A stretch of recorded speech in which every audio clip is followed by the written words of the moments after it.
طريقة سهلة وبسيطة للحصول على هذه الصور مجانا عبر تطبيق الذكاء الاصطناعي الذي عمل ضجة هذه الأيام. معكم فرحات. في هذه القناة سوف نقوم بمراجعة مختلف الهواتف والتطبيقات وكل جديد في عالم التقنية. إذا كنت جديد في القناة اشترك في القناة ولا تنسى تفعيل زر التنبيهات ليصلك كل جديد. السلام عليكم ورحمة الله تعالى وبركاته. اليوم راح نشرح التطبيق الجديد الذي يبحث عنه الجميع. راح نشرح طريقة تعديل الصور عن طريق الذكاء الاصطناعي والحصول على صور ذات جودة عالية. معظم المتابعين يجدون صعوبة في تشغيل هذا التطبيق لأن هذا التطبيق مدفوع، لكن اليوم سوف أعطيكم الطريقة الصحيحة لتشغيل هذا التطبيق مجانا. هناك طريقتين، سوف نبدأ بالطريقة الأولى. بعد تحميل التطبيق الخاص بالذكاء الاصطناعي عبر متجر بلاي أو عبر الرابط الخاص الذي سوف أتركه لكم أسفل هذا الفيديو، تظهر لكم هذه الواجهة. نقوم بتخطي هذه الواجهة أولا. بعد ذلك نضغط على الزر الخاص بكريتيفي لإضافة الصورة. في هذه الطريقة يمكننا إضافة صورة واحدة فقط. نضغط على الزر في لتخطي هذه الواجهة أيضا. بعد ذلك يمكنك إضافة أي صورة تريد. كما قلنا يمكنك إضافة صورة واحدة فقط في هذه الطريقة.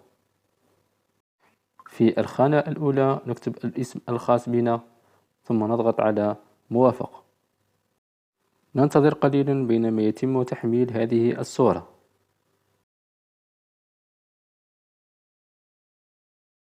وهكذا تحصلنا على الصور الخاصة بنا لكن بجودة ضعيفة.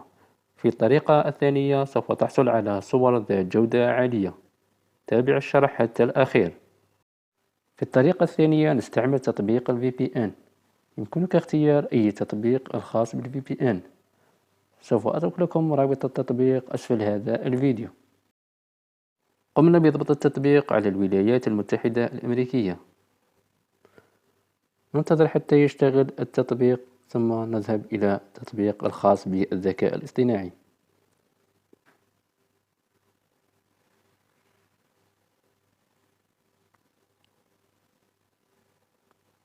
هكذا تم تشغيل تطبيق ال VPN.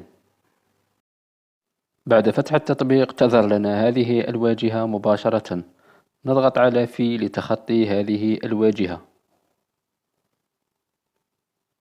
والآن يمكنك إضافة الصور الخاصة بك.